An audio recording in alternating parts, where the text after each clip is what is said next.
राधे राधे महाराज जी।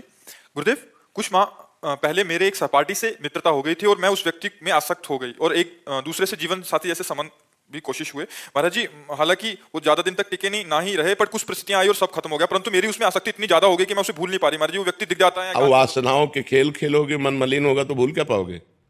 अरे धिक्कार है ऐसे जीवन को कि जो मनुष्य जीवन मिलने पर भगवान के लिए बात नहीं आई कि मैं भगवान को भूल नहीं पाती हूँ। ये जीवन का तो लाभ होना चाहिए। इन नाशवान शरीरों में आसक्ति करके, इंद्रियजन्य सुखों में भोग सुख का अनुभव करके मैं उनको भूल नहीं पाती, तो धिक्कार तुम्हारी बुद्धि को। अपने जीवन को पतित करके, भ्रष्ट करके, बुद्धि को मनुष्य में आसक्त कर लिया, यही तो नरक जाने का रास्ता है। और कौन सा रास्ता है। जीवन साथी चुनना है तो एक बार चुन लिया और आजीवन उसका निर्वाह किया तो जीवन साथी है। तुम्हें विचार प्रवृत्ति हुई आज इससे, कल उससे, परसों उससे, नरसों उससे, जिसे आजकल लोग कह रहे हैं ब्रेकअप, बॉयफ्रेंड गर्लफ्रेंड, ब्रेकअप, फिर बॉयफ्रेंड, फिर ब्रेकअप, फिर तीसरा बॉयफ्रेंड। ये क्या है? क्या आज शासन नहीं है ना माता पिता का शासन है, न समाज का शासन है, न शास्त्र का शासन, न भगवान का शासन, कोई स्वीकार नहीं है ना, इसलिए मनमानी आचरण होते हैं। मनमानी आचरण करने का अधिकार किसने दिया तुमको? या एक बार पाणी ग्रहण किया तो आजीवन निर्वाह किया? अपने पर शासन नहीं, अपने धर्म को नहीं जानती हो, शरीर का बार बार अपवित्र होना, ये क्या है? मन शरीर में लगा हुआ है, मन अपवित्र हो रहा है, पाप का खजाना बन रहा है, नरक जाओ नरक भोगो। ये दुर्लभ मनुष्य देह का क्या लाभ मिला? आजकल यही प्रवृत्ति चल रही, तुम्हारी बात नहीं बच्चा, ये आजकल प्रवृत्ति यही चल रही है। ये कोई मतलब नई बात नहीं, यही प्रवृत्ति चल रही है। भगवान का नाम जप करो, संयम से रहो। अगर स्त्री शरीर है तो किसी एक पुरुष का एक बार वरण करो, आजीवन वरण करो, छूट जाए तो ब्रह्मचर्य से रहो, आजीवन ब्रह्मचर्य रहो। ये विचार प्रवृत्ति से नरक जाने का रास्ता होता है। त्रिविधम नरकस्येदम द्वारम नाशन मात्मनः कामः क्रोधा तथा लोभा तस्मादित्यम तजेत। ये तीन नरक के द्वार हैं, काम क्रोध लोभ। इन्हीं में जो फंसे हुए नरक जाना है। और क्या करना है? नरक की प्रवृत्ति करनी। भूल नहीं पाती, तुम्हें घृणा हो जानी चाहिए कि जिसके लिए मैंने शरीर समर्पित किया वो आदमी मेरा हो नहीं हुआ तो वो भूलने योग्य, वो घृणा करने योग्य है। नाम जप करो और सही रास्ते से चलो, नहीं तो किसी काम का मनुष्य जीवन नहीं रह जाएगा। हम कहते हैं दोस्ती करना पाप नहीं है, कोई भी किसी से भी दोस्ती करो, लेकिन दोस्ती गंदगी करना पाप है, व्यभिचार करना पाप है। ये क्यों करते हो? अगर आपको दोस्ती पक्की तो आजीवन निर्वाह करो, माता पिता का आशीर्वाद लो, देवताओं का अर्चन बंधन करो, ब्याह करो, एक साथ रहो, कोई बात नहीं, आजीवन रहो। ये क्या है? इससे बेविचार, उससे बेविचार, उससे बेविचार, तो किसी का शासन नहीं होता, इसलिए मनमानी आचरण होते। कोई तुम्हारी बहुत अवस्था है क्या? ये मनमानी आचरणों से क्या होगा? अपने जीवन को खोखला करके नरक जाओ, नरक का रास्ता पुष्ट करो। इसलिए बच्चा सावधान, नाम जप करो और सावधान रहो और भगवान का आश्रय लेकर के धर्म पूर्वक जीवन व्यतीत करो। मनुष्य जीवन ये दिव्य मिला है, इससे भगवान की दिव्यता प्राप्त करो। अब हम कहते हैं ठीक है गृहस्थ में जाना है, गृहस्थ में जाइए, लेकिन किसी एक पुरुष का ऐसा वर्णन करो। देखो आजकल मनमानी चल रहा है। माता पिता वर खोजते थे, पंडितों से विचार किया जाता था, बड़े धर्म पूर्वक देवी देवताओं की आराधना करके ब्याह होते थे, आजीवन निर्वाह होता था। हमने कभी नहीं सुना डिवोर्स, गांव में कभी डिवोर्स नहीं सुना हमने।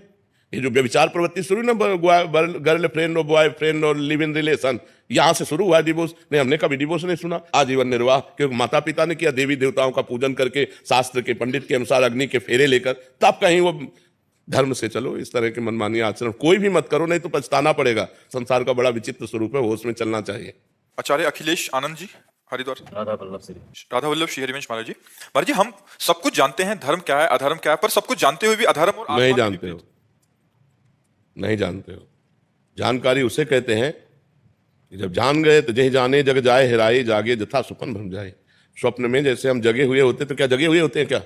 स्वप्न में हम क्रियाएं करते देखते हैं और ऐसा थोड़ी लगता है कि मैं स्वप्न देख रहा हूं, ऐसा लगता है मैं जगा हुआ हूं। तो क्या वो जगा हुआ होता है क्या? वो अज्ञानी स्वप्न में अपने को जगा हुआ जैसे मानता है तो जगा हुआ नहीं होता। ऐसे आप अज्ञान की धरा में हो और आप ये जानकारी कर रहे हो कि मुझे धर्म का पता है, मुझे अधर्म का पता है। जैसे अपने को जानकारियां जो कुछ हैं, जो उपलब्ध हो चुकी, वो प्रकृतिजन्य केवल बुद्धि तक है, आपके अनुभव में नहीं है। अनुभव में नहीं तो पता है। पूरा हलवा बनाने की प्रक्रिया आती है, लेकिन कभी बैठ करके बना के पाया नहीं तो क्या फायदा? जिस जानकारी का प्रयोग ना हो सके वो जानकारी हमारी किस काम की? बात समझ रहे ना? इसका तात्पर्य हुआ कि हम अध्यात्म बल से कमजोर हैं। हम जानते हैं कि ये नहीं करना चाहिए, हम जानते हैं ये करना चाहिए, तो जो करना चाहिए वो कर नहीं पाते, जो नहीं करना चाहिए वो हम छोड़ नहीं पाते। ईमानदारी का विषय ये है। इसका कारण हमारे अंदर अध्यात्म बल की कमी है। हम अगर प्रशांतात्मा विगत भी ब्रह्मचारी व्रत स्थित है, अगर हम संयम से चलें, अपने अंतःकरण में निरंतर भगवत चिंतन करें, ब्रह्मचारी व्रत से स्थित हों और निरंतर परमात्मा चिंतन करें, तो अभी आ जाएगा। जो नहीं करना वो नहीं करना, चाहे प्राण निकल जाए, और जो करना है वो उत्साह संपन्न होकर के करना है। तो हमारे अंदर जो जानकारियां उनका प्रयोग ना करने का जो हमारे अंदर असमर्थता है वो अध्यात्म की कमी है। यदि हम खूब भगवान नाम जप करें, शास्त्र स्वाध्याय करें, ब्रह्मचर्य से रहें, पवित्र आहार करें तो बहुत बढ़िया आ जाए, बहुत बढ़िया आ जाए, स्थिति बन जाए हमारी, और हम भगवत चिंतन रहित हैं। इसीलिए हमारे तो इसलिए ये जानकारी होते हुए भी हम नहीं जानकार हैं। जानकारी अगर जितनी आपको जानकारी अगर उसका प्रयोग कर ले तो आप ब्रह्म सिद्ध महापुरुष हो जाए। किसको जानकारी नहीं? जब गांव में लोग शव यात्रा करते हैं, बोले राम नाम सत्य है, सत्य बोलो मुक्ति है। इससे बड़ा और क्या ज्ञान होगा?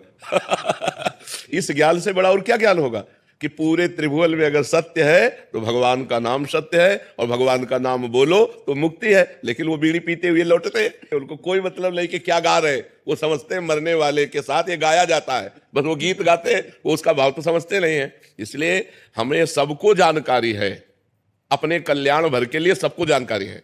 सबको ही जानता है मरना है, सब देख रहे हैं एक दूसरे का मरना, सबको पता है यहाँ सब नाशवान है, सबको पता है यहाँ से कोई कुछ लेके नहीं जाता। बस इतनी जानकारी काफी है। अगर हम परमार्थ में चल दें और इतनी जानकारी हमारी पक्की रहे तो हम तो महात्मा बन जाए। लेकिन ये जानकारी ना जानकारी के अंतर्गत ही है। जैसे स्वप्न में जगा हुआ मानता हुआ भी वो सो रहा है, वो अपने को जगा हुआ मानता है, लेकिन जब जगेगा तो स्वप्न हट जाएगा।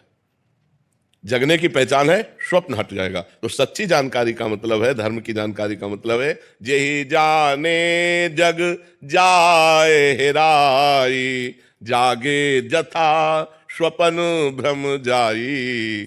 जो जान गया तो उसके सामने से संसार ऐसे गायब हो जाता है जैसे स्वप्न का पूरा दृश्य जागने पर गायब हो जाता है। फिर दिखाई क्या देता है? सिय राम मैं सब जग जानी, करूं प्रणाम जोरी जुग पानी। तो हम अपनी जानकारी को सत्य बनाएं, हम अपनी जानकारी का प्रयोग कर सके, इसलिए खूब नाम जप करो और ब्रह्मचर्य